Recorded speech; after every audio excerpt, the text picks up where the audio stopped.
temps, Benjamin Cruard, on le voit, Tsahal rentre de plus en plus loin dans le territoire palestinien. Là, on est arrivé carrément jusqu'à Gazaville, c'est pas rien. Oui, et avant cette annonce, l'image sans doute la plus frappante était celle-ci. C'était les soldats israéliens qui étaient en train d'hisser le drapeau sur un bâtiment de la bande de Gaza. Ce qui est intéressant, c'est de le localiser, ce bâtiment. En fait, on est vraiment sur un hôtel, un complexe. Vous voyez, on retrouve l'étoile ici, on la retrouve ici. Et ce complexe-là, on est vraiment sur la partie est dont parle Hélène. En fait, quand vous regardez dans le détail, on est sur une zone, vous voyez, très littorale, un complexe hôtelier. Et quand vous faites la distance, ça veut dire que rien que là, déjà, avant les annonces de ce matin, ils avaient réussi à pénétrer sur 3 kilomètres. Quand vous prenez les zones d'opération dont on avait connaissance avant les annonces de ce matin, on voyait que c'était surtout ici que les Israéliens avaient percé, un petit peu ici aussi au niveau du passage d'Erez. Quand vous zoomez, vous vous rendez compte qu'ils avaient surtout avancé sur des zones très agricoles ou alors le long des passages sablonneux, le long de la mer ici.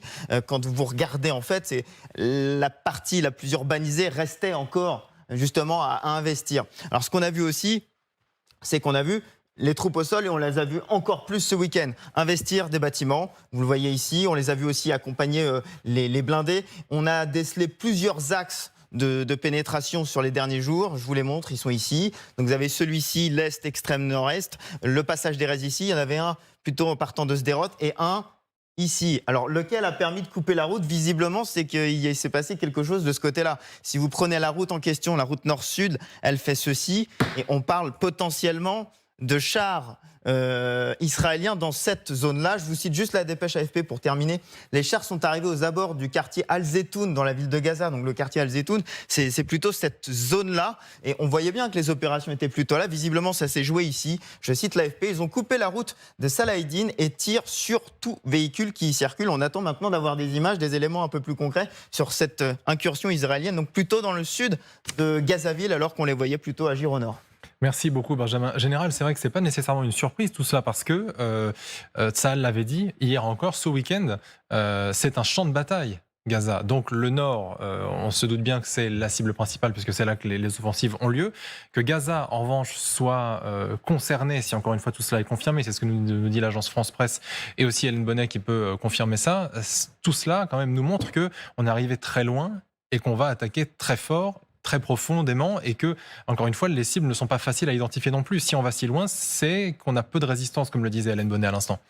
Oui, bon, là, la stratégie de l'armée israélienne, elle est claire, hein, c'est d'éradiquer le Hamas. Donc voilà, après ça, ce sont des modalités opérationnelles militaires. Et là, effectivement, ils alternent.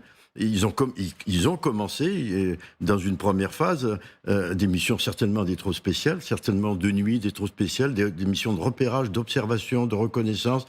Alors, ils ont déjà, on le sait, une très très bonne connaissance du territoire de Gaza. Ils savent très bien identifier, etc., les points durs. Donc tout ça, c'est un travail préparatoire. Maintenant, ils passent dans une deuxième phase, qui est une phase plus offensive, donc qui était annoncée, qui était prévue, et donc de rentrer profondément et de s'attaquer vraiment au noyau dur du Hamas, enterré ou pas enterré. On ne sait pas encore très bien quelle est la nature des souterrains, la profondeur, etc.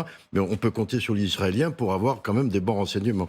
Donc voilà, c'est une manière. Alors maintenant, ce qui est intéressant d'observer, c'est justement, comme vous l'avez dit, c'est que apparemment la progression est très rapide et rencontre une faible opposition. Alors, est-ce que c'est Pas forcément une très bonne nouvelle. Voilà, c'est pas forcément une très bonne nouvelle parce que effectivement, bon, comme on l'a vu sur la carte, bon, ils ont commencé par les plages, par des terrains qui sont relativement découverts, et donc vraiment, ils vont arriver maintenant, sans doute, à la résistance, au noyau dur de la résistance, et là, les combats vont être beaucoup plus difficiles, et surtout en milieu urbain, comme chacun sait, le combat urbain, c'est un combat très particulier, qui nécessite des techniques très particulières, et donc voilà, c'est un combat très difficile.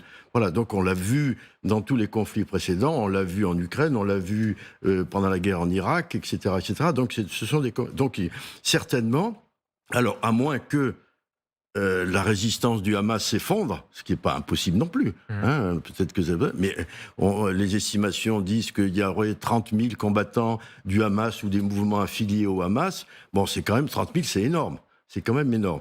De toutes les manières, les Israéliens sont décidés à venir au bout du Hamas militairement.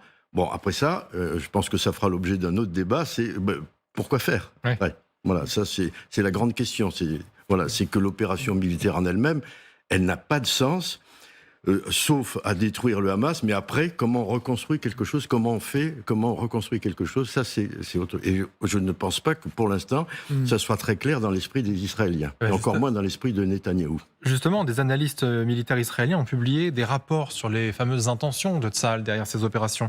Leur informateur, ce serait une source très proche du ministre de la Défense, disent-ils. Et premier renseignement, ce qui a été lancé vendredi, cette fameuse attaque plus dense, elle n'a pas vraiment de nom. Ce n'est pas une incursion, ce n'est pas une attaque, ce n'est pas une opération. Ça n'a rien de très clair. Qu'est-ce que ça nous dit déjà de l'état de préparation de Tsahal, Gallagher Fenwick? Non, mais je ne sais pas si vous sous-entendez qu'il y a peut-être des hésitations dans l'état-major et au sein du pouvoir politique.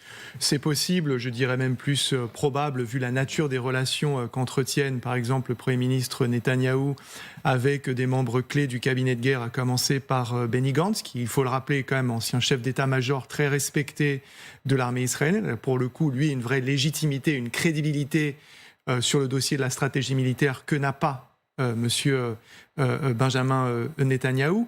Ensuite, si vous voulez, il y a peut-être effectivement un phasage, avec dans un premier temps un modelage, par un pilonnage par l'aviation israélienne, et on l'a largement couvert ces dernières heures avec une accentuation ces dernières 48-72 heures. Rappelez-vous le chef d'état-major parlant d'une extension, ou plutôt M. Daniel Hagari, porte-parole de l'état-major, parlant d'une extension des opérations.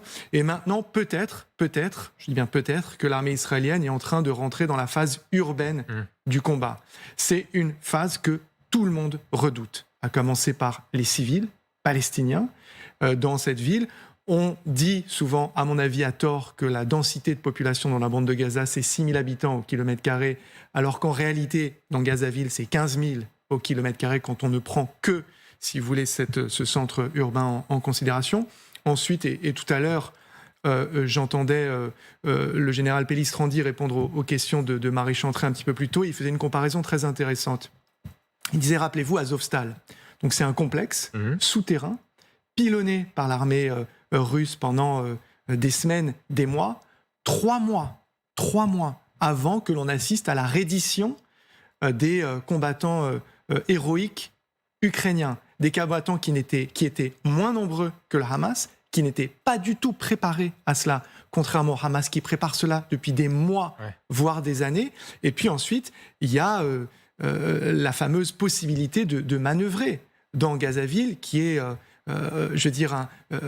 du point de vue du développement urbain, totalement anarchique et qui ne permet pas, par exemple, à des éléments blindés mécanisés de se mouvoir librement. Donc vous êtes obligé de mettre des hommes et des femmes peut-être dans les unités combattantes au sol, avec en face, encore une fois, à la fois des civils, mais des combattants qui ne sont vraisemblablement pas en uniforme, qui vont peut-être se fondre parmi la population civile, ou alors sortir de tunnels et de moyens sur lesquels ils ont travaillé pendant des mois, voire des années. Donc une situation extrêmement périlleuse, dangereuse, coûteuse également, politiquement et diplomatiquement, puisqu'on voit bien quand même à l'international la pression commencer à monter très sérieusement. Et c'est peut-être aussi pour ça qu'Israël sent que, voilà, elle doit, si elle le souhaite, si elle l'a effectivement planifié, passer dans la phase suivante. Justement, deuxième enseignement de ce que ces analystes militaires ont laissé paraître, eh bien, il y a le fait que cette offensive, qui n'a pas de nom jusque-là, qui n'est pas officiellement déclarée comme une offensive, est beaucoup plus limitée que ce qui était prévu et que ce qui avait été présenté aux Américains. Américains qui doutaient de toute façon de l'efficacité de cette... Bon, on peut penser que vous savez qu'il y a des conseillers militaires américains auprès de l'état-major de l'armée israélienne. On peut penser donc que les Américains ont un peu tempéré l'ardeur de l'armée israélienne à lancer une offensive, comme vous savez ce qui a été annoncé au début, on va faire une offensive massive, on va tout détruire, etc. etc. Et bon, là je crois que les Israéliens ont très bien réalisé, ils le savent très bien, ils ont l'expérience de ce genre de combat, ils savent très bien ce qui peut se passer, que ça va être compliqué. Et donc ça montre, ça explique pourquoi il y a ces espèces, on a l'impression que ce sont des tergiversations, des hésitations. Pas du tout, c'est simplement une compréhension du contexte militaire, du terrain. Et donc l'observation du terrain est de dire que ça va pas être si facile que ça. Et donc voilà, c'était tout à fait élémentaire. Et donc voilà, quelle est la meilleure tactique? Comment on peut opérer sur le terrain? Je pense qu'il n'y a que l'expérience du combat tel qu'il se passe actuellement qui va permettre aux Israéliens de mieux affiner leur tactique, de mieux affiner leur progression et leur méthode d'offensive. Voilà, donc on en est un peu dans cette phase encore et ça explique pourquoi. En plus, comme l'a très bien souligné Gallagher, il y a des enjeux humanitaires considérables. Donc il y aura forcément des dégâts considérables du côté des populations civiles. Donc il va y avoir des drames affreux. Donc voilà, je pense que tout le monde a peur de ça. Tout le monde a peur de ça, y compris nous.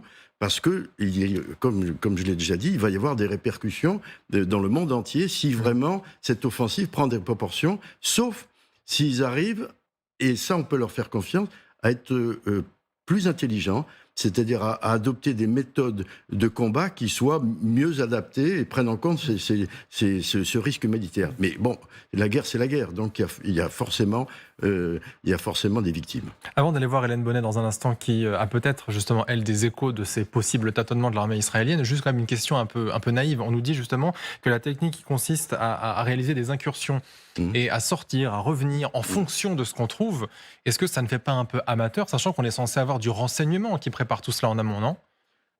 C'est-à-dire oui, mais le renseignement, vous avez vu que le renseignement, comment ça s'est passé pour... le renseignement, il a été incapable, incapable, peut-être qu'il n'a pas été aussi incapable que ça, mais en tout cas, les signaux qui ont été donnés ou pas donnés n'ont pas été suivis d'effet, c'est-à-dire que sur la possibilité d'une attaque du Hamas. Donc on ne fait plus confiance au renseignement ? Voilà, le renseignement, là, quand même, manifestement, il a échoué. Donc il y a un manque. En plus, c'est complètement différent de ce qu'ils ont fait jusqu'à maintenant.